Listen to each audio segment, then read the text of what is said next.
Life is full of challenges. हम लोग तो वर्क करते ही आ रहे हैं इतने सालों से ये सारे चैलेंजेस में। वैसे मुझे आप लोगों से मिलना था। 28 दिसंबर को नए लॉज आए थे। 9 सितंबर 2016 की डेट कितने लोगों को याद है? 9 सितंबर 2000। 9 सितंबर के बाद जुलाई 2020 में भी कुछ आया था, वो भी आप लोगों को मालूम होगा। और फिर 28 दिसंबर 2021 में भी कुछ आया। तो कौन बताएगा कि 28 दिसंबर 2021 को क्या हुआ था? आप लोगों में से कौन बताएगा? 28 दिसंबर 2021 बहुत इंपॉर्टेंट डेट है डायरेक्ट सेलर्स के लिए। सर 28 दिसंबर 2021 को गवर्नमेंट ने अपना एक एडवाइजरी लॉन्च किया था। कुछ डायरेक्ट सेलिंग के न्यू लॉस लॉन्च किए थे। 90 डेज का उसमें आई थिंक वक्त दिया गया था सर। वो उसके अंदर की चीज होगी, बिल्कुल सही है। गाइडलाइंस आई थी, उसके ऊपर फाइनल लॉ आ गया है 28 दिसंबर 2021 को। अब ये 28 दिसंबर 2021 को जो ये लॉ आया है, ये एक इसको निर्धारित करता है एक दिशा। Direct selling as a industry को एक दिशा निर्धारित करता है और ये बहुत इंपॉर्टेंट हो जाता है। पहले मैंने आप लोगों से बात करी थी 2018 में, जो लोग दिल्ली आए होंगे, दिल्ली में भी मैंने इसके ऊपर प्रेजेंटेशन लिया था एक ऑडिटोरियम के। तभी मैंने ये 2016 वाली चीज के ऊपर बात करी थी। और ये 28 दिसंबर 2021 पे आया है, ये वो जो गाइडलाइंस आई थी उसके ऊपर गवर्नमेंट की गजटी में आ गया। गवर्नमेंट की गजटी में आने का मतलब होता है कि वो फाइनल लॉ हो गया है। अब आपको कोई डायरेक्ट सेलिंग के लिए सही या गलत नहीं कह सकता, उसके लिए लॉज हैं और मिनिस्ट्री ऑफ कंज्यूमर अफेयर्स ने उसको डिफाइन करे हैं। स्टेट गवर्नमेंट्स को उसको फॉलो करना होगा और देखना होगा कि जो उन्होंने लॉ बनाए उसी के हिसाब से सारी चीजें चले। इतना तो सबको मालूम ही हो गया होगा जितने भी। और मेरे ख्याल से आप लोगों ने बहुत सारे यूट्यूब पे भी इसके ऊपर सुना होगा या लोगों के इंफॉर्मेशन ली होंगी कि क्या है क्या नहीं है।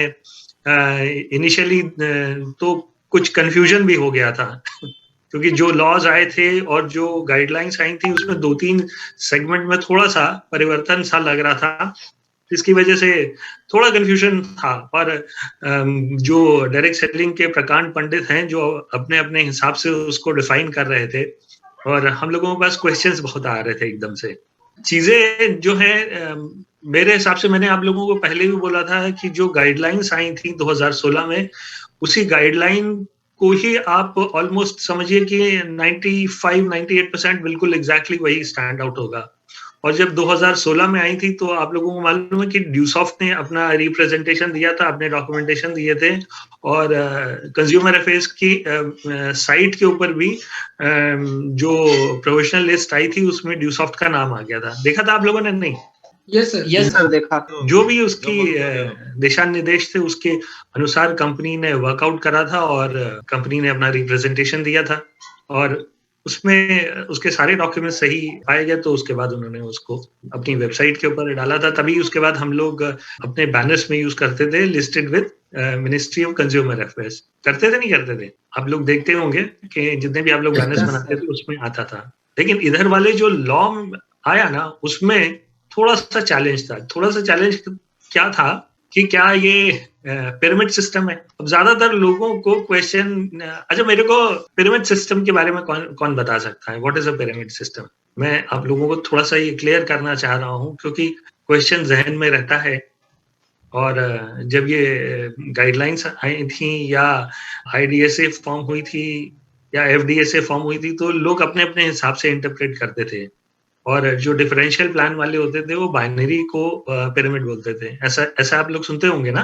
Yes sir. नॉर्मल आप देखिए हर चीज एक पिरामिड होती है। पिरामिड के ऊपर तो मैं आप लोगों को पहले भी बोल चुका हूँ। लेकिन डिफरेंस क्या है? डिफरेंस देखिए क्या है कि जो डायरेक्ट सेलिंग है उसमें भी कोई ज्वाइन होता है और उसके नीचे भी लोग ज्वाइन होते हैं और उसमें पिरामिड बनता है। या जैसे बीजेपी आप ले लीजिए, JP नड्डा जो है उसके चीफ है, फिर उसके बाद उनकी स्टेट बॉडीज होती हैं, फिर डिस्ट्रिक्ट बॉडीज होती हैं, फिर उसमें अलग अलग लेवल्स के ऊपर पदाधिकारी होते हैं और जो एक पिरामिड बनाते हैं।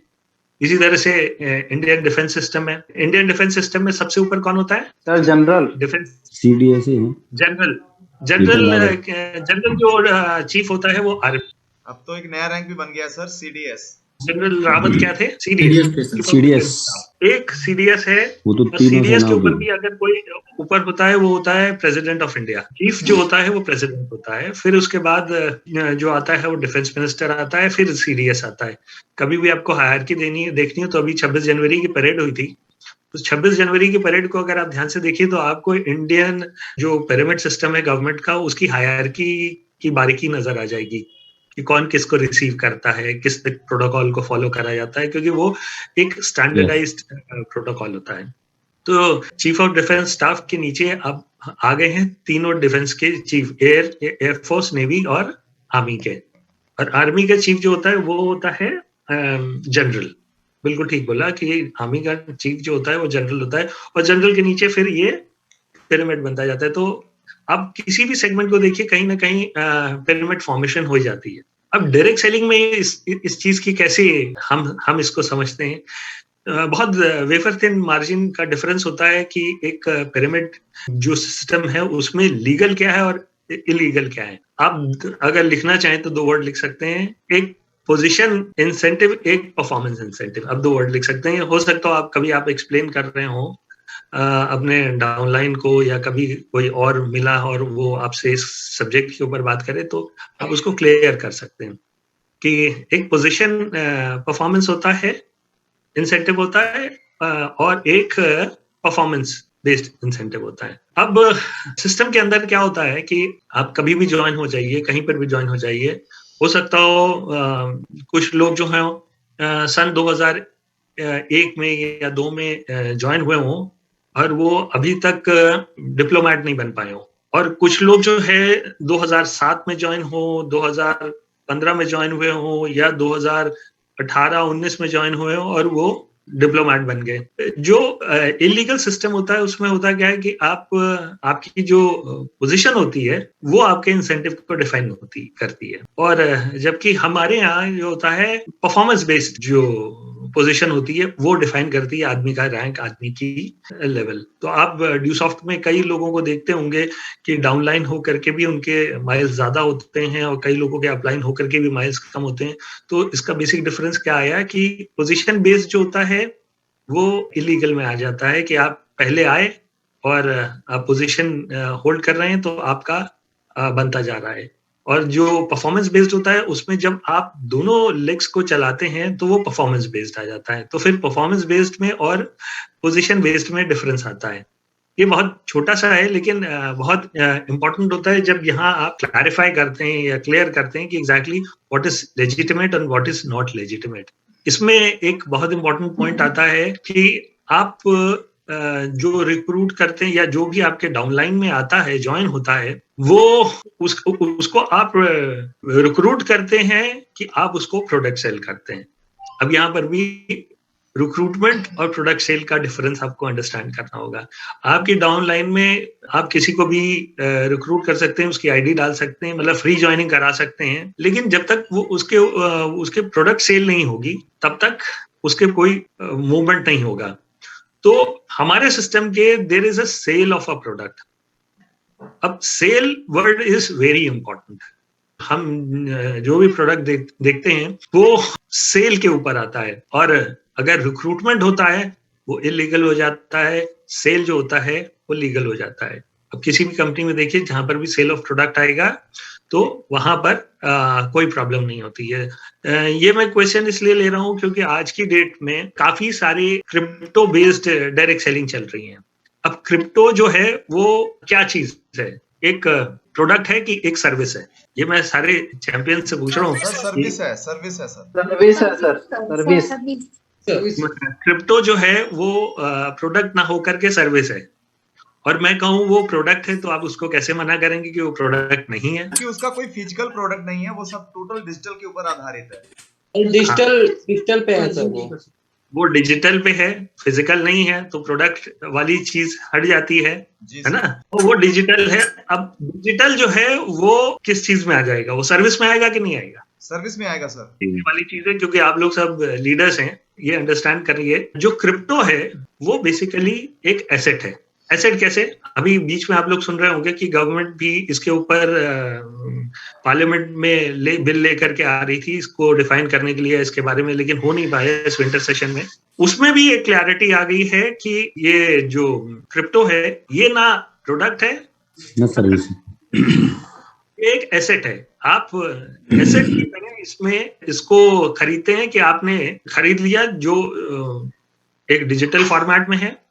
अब वो ऊपर उठता है या नीचे गिरता है उसको कोई कंट्रोल कर सकता है? कोई नहीं करता। अभी 3 दिन पहले इसकी मार्केट करीब 3 ट्रिलियन डॉलर की थी और 3 दिन पहले इसमें $1 ट्रिलियन वर्ल्ड वाइड जो है वो गड़बड़ हो गया। $1 ट्रिलियन मतलब इट इज ह्यूज, क्योंकि कोई गवर्नमेंट कंट्रोल नहीं कर रही है और लोग उसमें पैसा इन्वेस्ट करते हैं तो वो डिटोरिएट कर जाता है या उड़ जाता है। अब डिटोरिएट क्यों करा? क्योंकि सिर्फ एक स्टेटमेंट IMF ने दे दी कि ये कोई करेंसी नहीं है। अब क्या है कि जो IMF होता है वो जितने भी बैंक्स होते हैं वर्ल्ड के कंट्रीज के जो मेन बैंक है, जैसे इंडिया का मेन बैंक RBI आ जाता है, अमेरिका का बैंक फेड आ जाता है। अब इन कंट्रीज के जो बैंक्स होते हैं वो IMF से कनेक्टेड होते हैं और इन बैंकों का जो बैंक है वर्ल्ड वाइड IMF, उसने ये कह दिया कि crypto is not a currency और ना ही ये कभी हो सकती है कोई इस तरह का लीगल टेंडर। एक स्टेटमेंट आया, $1 ट्रिलियन उसमें गिर गया। Yes sir. अब ये अगर उस तरह का प्रोडक्ट होता क्या वर्ल्ड वाइड $1 ट्रिलियन गिर सकता था? नहीं गिरता, नहीं गिरता, क्योंकि हाँ, तो ना ये प्रोडक्ट है ना सर्विस है। तो डायरेक्ट सेलिंग में जो आप अगर डेफिनेशंस देखेंगे, अच्छा कितने लोगों ने इस बार की ये जो गजेटी आई है उसको पढ़ा है? कितने लोगों ने इसको पढ़ा है? यस सर, स्टडी किया है। संतोष ने करा है और किसी ने करा है? कंज्यूमर को फ्रंट में रखकर बात की गई है पूरी की पूरी और कंज्यूमर के हितों को ध्यान में रखकर बात की गई है। बिल्कुल सही है। अच्छा मैं आप लोगों को बता दूं ये जो है इसमें बेसिकली 13 रूल्स आए हैं जो प्रिंट हुए हैं और 15 पेज में वो हिंदी अंग्रेजी में है और जिसमें से 9 से लेकर के जो 15 पेज हैं वो अंग्रेजी के हैं और 1 से लेकर के 9 तक जो हैं वो हिंदी के हैं। तो उसमें उसी से मैं रिलेट कराना चाहूंगा। अगर संजीव उसको खोल सकते हो तो मैं बताऊं, क्योंकि जो डायरेक्ट सेलिंग में हो उनकी कई चीजें क्लियर आज हो जाएंगी। मैं ये बेसिकली बड़े लेवल पे करना चाहता था, लेकिन पता नहीं आप लोगों की किस्मत ऐसी है कि मैं पहले आप लोगों के साथ सारी चीजें कर लेता हूँ। Yes sir. इंटरनेट पे सर लिखेंगे ना डायरेक्ट सेलिंग गजेटी 2021 तो उस पे आ जाता है। सर हमारे पास PDF, तो आप PDF फॉर्मेट में खोल के इसको पढ़ सकते हैं, लेकिन वो पूरा इंग्लिश में है। ये तो गवर्नमेंट का डॉक्यूमेंट है, आप कभी भी ऑनलाइन इसको डालिए तुरंत आ जाएगा, उसमें कोई दिक्कत की बात नहीं है। हाँ, इसमें नीचे जाए, अंग्रेजी वाले में आए। अब ये देखिए 10वां पे ये अंग्रेजी आ गया ना। हाँ, इसमें रुके। अब इसमें ये देखिए डेट पड़ी हुई है 28 दिसंबर की। नोटिफिकेशन के नीचे बस स्क्रीन पे 28 दिसंबर 2021 एप्लीकेशन में लिखा है these rule shall apply to. अब दीज रूल, मैं क्रिप्टो की जब आपसे बात कर रहा था उसी से रिलेटेड मैं आपको क्लियर करना चाह रहा था। All goods and services brought और सोल्ड थ्रू डायरेक्ट सेलिंग। अब यहाँ पे आ गया है ऑल गुड्स एंड सर्विसेज। जो एक बार क्वेश्चन आता है क्या एजुकेशन बैन हो गई है, तो कहीं नहीं है। इसकी आप जो बेसिक रूल्स में लिखा हुआ है ऑल गुड्स एंड सर्विसेज।